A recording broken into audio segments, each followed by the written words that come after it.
오늘 말씀은 창세기 3장 1절에서 6절까지 말씀입니다. 구약성경 3페이지에 있습니다. 같이 읽겠습니다.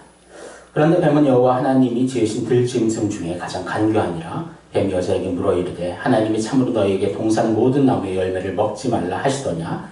여자가 뱀에게 말하되 동산 나무의 열매를 우리가 먹을 수 있으나 동산 중앙에 있는 나무의 열매는 하나님의 말씀에 너희는 먹지도 말고 만지지도 말라 너희가 죽을까 하노라 하셨느니라. 뱀이 여자에게 이르되 너희가 결코 죽지 아니하리라. 너희가 그것을 먹는 날에는 너희 눈이 밝아져 하나님과 같이 되어 선악을 알 줄 하나님이 아심이니라.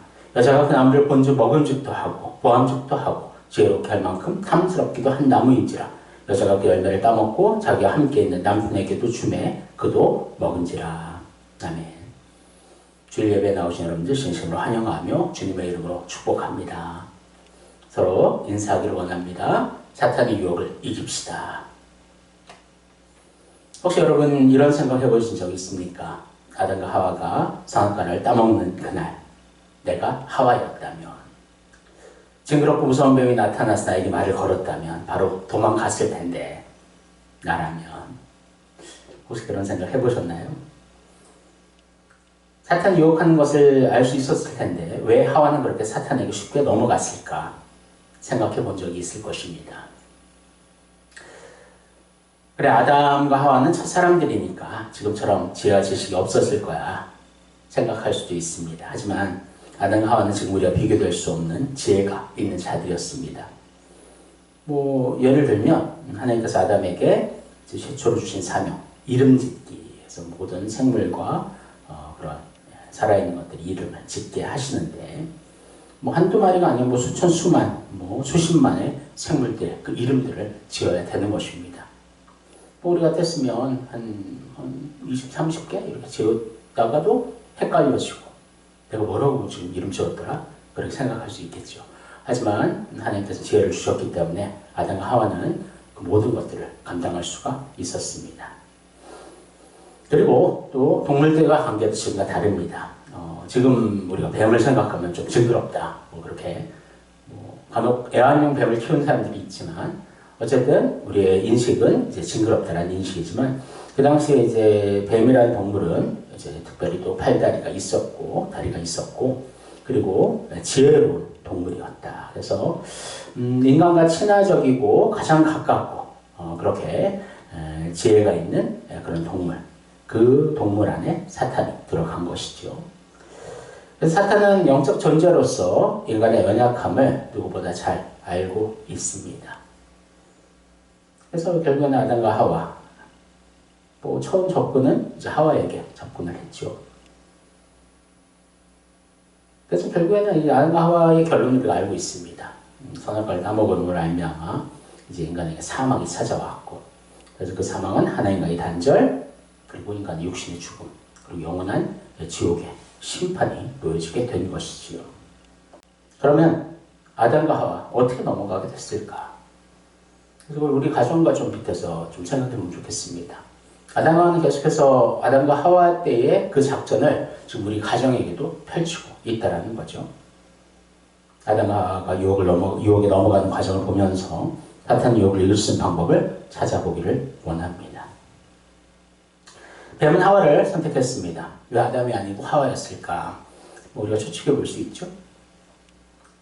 아담이 하나님의 그 명령을 직접 받았고 성경에 나와 있지 않지만 또 하와에게 다시 또 명령하실 수도 있었겠지만 어쨌든 아담보다는 하와가 더 약하다고 생각을 했던 것 같습니다. 그래서 이제 하와에게 살금살금 다가갑니다. 그럼 그 당시에 아담은 어디 있을까? 우리가 의문이 생기는데요. 어떤 사람은 아담이 함께 없었다, 함께 있었다 그렇게 이야기하고 하는데요. 창세기 3장 6절에 그 분명한 이유가, 힌트가 나와 있습니다. 같이 읽겠습니다. 여자가 그 나무를 본즉 먹음직도 하고 보암직도 하고 지혜롭게 할 만큼 탐스럽기도 한 나무인지라. 여자가 그 열매를 따먹고 자기와 함께 있는 남편에게도 주매 그도 먹은지라.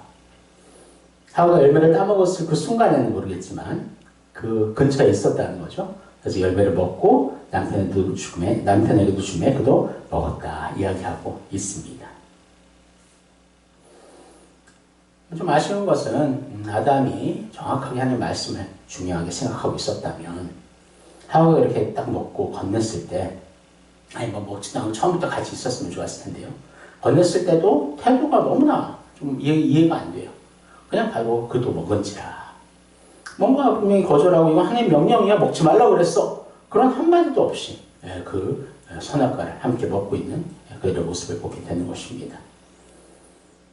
빈틈을 사탄은 노렸고 그 빈틈으로 인해 그런 유혹으로 넘어가게 된 것이지요.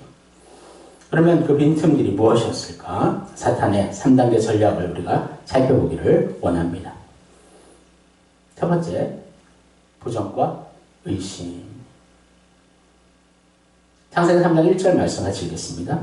그런데 뱀은 여호와 하나님이 지으신 들짐승 중에 가장 간교하니라. 뱀이 여자에게 물어 이르되 하나님이 참으로 너희에게 동산 모든 나무의 열매를 먹지 말라 하시더냐. 뱀은 먼저 부정과 의심이라는 것을 하와의 마음에 심어놓습니다. 뱀은 하와에게 이렇게 묻습니다. 하나님께서 진짜로 동산 모든 나무의 열매를 먹지 말라고 했니? 왜 질문을 했을까요? 사실 이것은 질문이 아니라 하나님의 명령을 부정적인 관점으로 표현하는 것입니다. 여기서 하나님의 원 명령을 살펴보겠습니다. 창세기 2장 16절 17절 같이 한번 읽어볼게요. 여호와 하나님이 그 사람에게 명하여 이르시되 동산 각종 나무의 열매는 내가 임으로 먹되 선악을 알게 하는 나무의 열매는 먹지 말라. 내가 먹는 날에는 반드시 죽으리라 하시니라. 아멘. 하나님께서 동산 나무의 모든 열매를 임으로 먹으라 말씀하셨습니다. 오직 선악과만 먹지 말라 하셨지요. 그러니까 조건이 있는 긍정의 명령을 전체의 부정의 말로 교묘히 바꾸어 사탄은 질문하고 있는 것입니다. 하와의 마음에 물음표를 던지는 거죠. 왜 먹지 말라고 하셨지? 왜 선악까지? 그러면서 또 한 가지 유혹을 덫을 놓습니다. 마지막 1절에 먹지 말라 하시더냐. 먹지 말라 말했느냐. 사실 하나님께서는 말씀만 하신 것이 아니라 명령하셨습니다. 창세기 2장 16절을 자세히 다시 한번 읽어보겠습니다.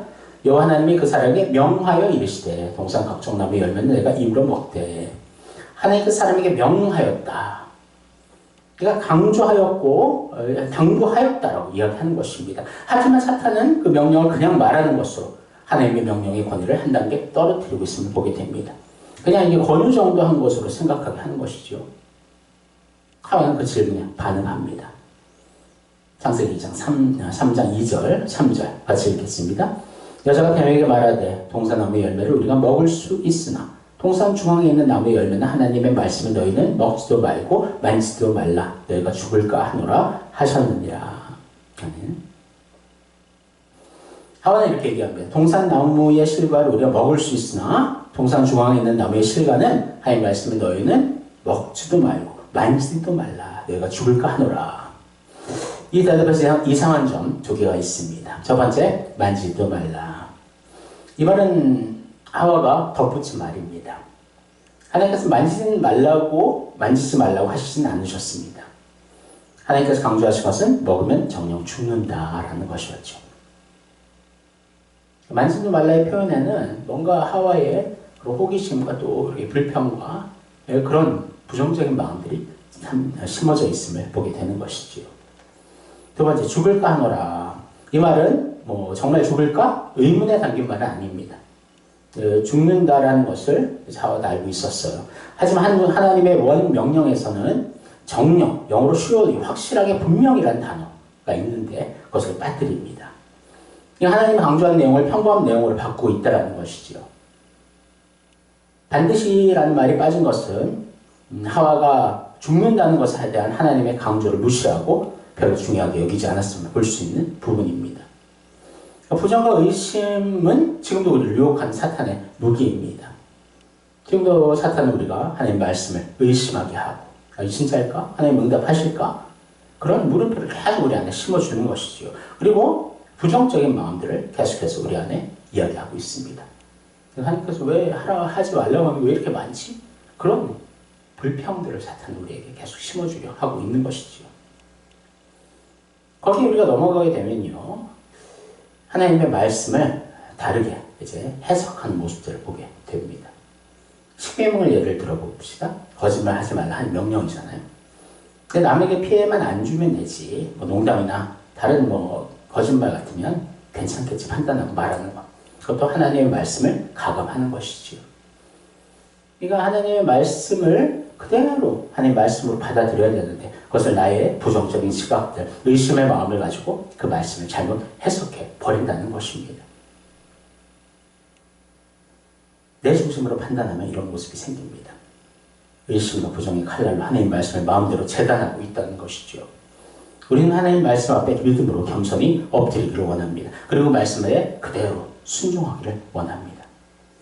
하나님 명령 앞에 아멘하며 기쁨으로 순종하는 우리 성도님도 가정되어서 부정과 의심의 유혹을 이기며 하나님 믿음으로 하나님 앞에 나아가는 여러분과 제가 되기를 주님의 이름으로 축원합니다.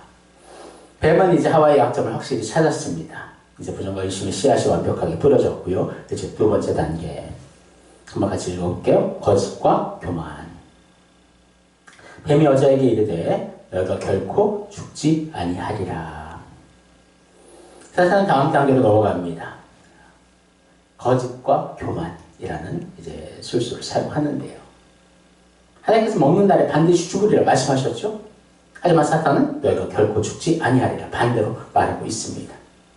그리고 곧바로 이렇게 얘기합니다. 5절입니다. 너희가 그것을 먹는 날에는 너희 눈이 밝아져 하나님과 같이 되어 선악을 알 줄 하나님이 아심이니라. 의심과 부정이 가득한 하와를 이제 거짓으로 이제 그 마음을 현혹하는데요. 결코 죽지 아니한다 말씀하면서 그 선악과를 먹지 못하게 하는 이유 이렇게 이야기합니다. 하나님이 숨기고 있는 것은 바로 너희가 하나님처럼 될까봐 먹지도 말고 만지도 말라 하시는 거야. 생각해봐. 너희가 하나님처럼 되면 선악을 너희 스스로 알 수 있게 된다고. 그 마음속에 이제 거짓이 들어가고요. 또 교만이 들어가고 있음을 보게 됩니다. 사실 인간은 자유의지를 갖고 있었습니다. 그것이 하나님의 또 형상 중에 또 하나의 모습인데요. 그래서 하나님을 의지하면 그것이 선이 되고 하나님 불순종하면 악이 되는 것이었습니다. 그래서 하나님이 모든 선과 악의 기준이 된 것이 하나님 말씀에 순종하는 것이 의이다. 순종하지 않으면 그것은 죄가 된다. 근데 사탄의 말은 뭐냐면 조물주 대신 하나님 없이도 스스로 독립할 수 있고 스스로 선과 악을 판단할 수 있다라고 이야기하는 것입니다. 그러니까 결국에는 이제 교만함을 넣어주는 거예요. 너희들이 하나님처럼 될 수 있어라는 사탄의 유혹이 있는 것이지요. 그래서 결국에는 이것은 거짓말로 분명히 판명이 됐습니다. 하나님처럼 된 것이 아니라 인간의 사망이 찾아오게 된 것이지요. 하나님 말씀대로 죽음이 임하게 되었습니다. 거짓의 씨앗을 사탄 뿌렸고 그 열매는 교만이고. 그래서 그 사탄 자체가 사실은 교만과 거짓의 앞잡이임을 알 수가 있는 것입니다. 요한복음 8장 44절 이렇게 말씀합니다. 너희는 너희 아비 마귀에게서 났으니 너희 아비의 욕심대로 너희도 행하고자 하느니라. 그는 처음부터 살인한 자요 진리가 그 속에 없으므로 진리에 서지 못하고 거짓을 말할 때마다 제 것으로 말하나니 이는 그가 거짓말쟁이요 거짓의 아비가 되었음이라. 사탄은 살인한 자요 그 속에 진리가 없다. 거짓말쟁이다 말씀하고 있습니다. 이 거짓과 교만은 지금도 우리를 유혹하는 사탄의 무기입니다. 사탄은 거짓과 교만의 씨앗을 우리 사람들의 마음에 뿌리고 있는데요. 예를 들면 이제 종교.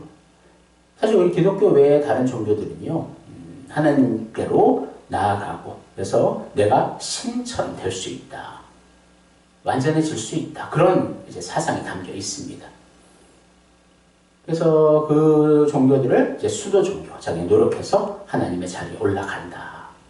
사실 이것 자체가 사탄이 유혹했던 그 유혹의 내용의 핵심입니다. 하나님처럼 될 수 있다.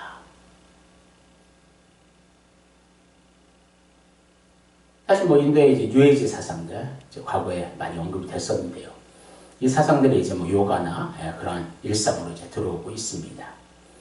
근데 이 사상의 무서운 점은 문제점은 뭐냐면 인간이 이제 노력하고 수행하고 요가를 하고 그래서 계속 명상에 들어가서 신과 합일이 된다. 그래서 신성에 도달할 수 있다. 그것이 이제 뉴에이지의 핵심인데요. 그래서 신을 우주적 에너지로 규정하고 그 에너지로 내가 도달하면 내가 완성이 된다. 그렇게 이야기하고 있습니다. 그래서 결국 한마디로 말하면 요가, 음악, 명상 뭐 그런 수련들을 통해서 하나님과 같이 될 수 있다. 사탄의 요가 똑같죠. 그래서 하나님을 계속해서 도전하고 있다는 거죠. 그러니까 인간에 주신 그 의학과 그것도 하나님의 것이잖아요. 그런 것을 이용해서 하나님의 그 영역에 침범하고 있는 인간의 모습들을 보게 됩니다. 이런 것들이 다 하나님처럼 될 수 있다는 그 교만함에서 나오고 있는 것이죠. 하지만 이것은 거짓이죠. 하나님을 대적할 때는 결국에는 그 사람은 패망할 수밖에 없다는 것입니다. 또 한 가지는 요즘 시대의 포스트 모더니즘, 그래서 상대주의라는 이제 핵심인데요. 선과학의 기준이 하나님이신데 이제는 네가 판단하는 모든 것, 네가 옳다고 생각하는 것, 너에게 유익되는 것이 바로 그게 선이야. 그렇게 사탄은 우리들을 유혹하고 있는 것입니다. 사탄은 현대인들이 이렇게 속삭여 하나님 없이 너 스스로 모든 것을 결정하며 인생을 즐길 수 있어. 인생은 바로 너의 것이야. 이 속삭임에 넘어가지 맙시다. 우리는 하나님 없이는 살 수 없는 존재입니다. 하나님이 우리에게 생명 주시고 우리가 살고 있는 거예요. 모든 선과 악의 기준은 하나님이십니다. 하나님의 뜻대로 순종하는 것이 선이고 불순종하는 것이 악이 되는 것이지요. 여러분들 가정도 마찬가지입니다. 뭐 아빠, 엄마, 또 자녀들. 거기 그 한 사람이 그 가정의 중심이 되어서 판단의 중심에 서면 안 된다는 거예요. 우리의 가정의 중심엔 하나님이 계시다. 여러분들 꼭 기억하시기를 원합니다. 세 번째, 욕심. 창세기 3장 6절 말씀입니다. 여자가 그 나무를 본즉 먹음직도 하고 보암직도 하고 지혜롭게 할 만큼 탐스럽기도 한 나무인지라. 여자가 그 열매를 따먹고 자기와 함께 있는 남편에게도 주매 그도 먹은지라. 하와가 나무를 보니까요, 완전히 그 열매가 달라 보인다는 거예요. 똑같은 열매입니다. 그런데 사탄이 그 안에 막 이제 유혹의 조미료를 뿌리니까 너무나 반짝거리고 너무나 먹고 싶어지는 그러한 욕심의 도구가 된 것이지요. 저도 계속 얘기하지만 요즘 이제 텔레비전에 대표적 주제가 세 가지: 음악, 여행, 요리. 잘 안 바뀌는 것 같아요. 그래서 이제 해가 바뀌고 많은 것이 바뀌지만 결국에는 뭐 음악이나 여행이나 요리가 그 안에 들어가고 있습니다. 요리 프로그램 같으면 뭐 전에도 아주 유명한 또 재미있는 프로그램들이 있었죠. 저는 이제 못 봤지만 그렇게 요리사들이 대결을 하면서 그렇게 요리사 또 서바이벌 그런 게임들이 있었습니다. 그래서 거기서 이제 뭐 1등, 2등 요리사들은 이제 뭐 광고에도 출연하고 뭐 어디 안 나오는 데가 없더라고요. 그래서 스타 요리사들을 세워놓고 그 요리를 또 만들고 광고를 찍고 그래서 그것이 더 먹음직스럽게 만드는 그런 사회 속에 살아가고 있습니다. 여행도 마찬가지죠. 아주 그냥 좋은 날씨에 정말 그런 뭐 넓은 그냥 광각 카메라를 가지고 한번 비춰주면 얼마나 가고 싶게 만듭니까? 요즘 AI에 뭐 한번 얘기하면 뭐 그런 걸 요구대로 또 멋진 것을 또 만들어내기도 하지요. 사탄은 지금도 우리를 유혹하고 있습니다. 그래서 뭐 그런 여행이나 먹거리에 우리는 저 눈을 감아야 된다 그런 이야기는 아니에요. 먹어야죠. 또 이제 또 취미생활 또 여행도 다닐 수 있습니다. 하지만 우리의 중심 안에 그런 욕심이 중심이 되어서 안 된다는 거예요. 무엇을 하든지 먹든지 마시든지 무엇을 하든지 하나님의 영광을 위해 우리가 해야 될 줄을 믿습니다. 결국 하와는 선악과를 따먹습니다. 그 탐욕을 이기지 못했고 또 부정적인 사고, 의심, 거짓, 교만, 그리고 탐욕 모든 죄의 요소들이 이 안에 들어가 있음을 보게 되는 것입니다. 욕심은 지금도 우리를 유혹한 사탄의 무기입니다. 우리에게 더 좋은 집들, 더 큰 평수들, 더 좋은 지역들, 직업들, 더 채우려 하는 그런 욕심들이 있다는 거죠. 하지만 우리는 이 세상이 우리의 본집이 아닙니다. 우리의 최종 목적지가 아니에요. 이 세상은 하나의 과정입니다. 예수를 믿고 하나님의 복음을 또 전하는 정말 그런 귀한 사역지이지, 우리의 최종 본향은 바로 천국임을 여러분 기억하시기를 원합니다.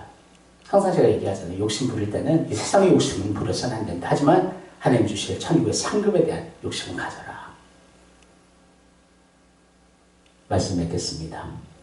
먼저 정리해보면 사탄의 욕심, 유혹 5가지. 첫 번째 의심, 두 번째 부정, 세 번째 거짓, 네 번째 교만, 다섯 번째 욕심.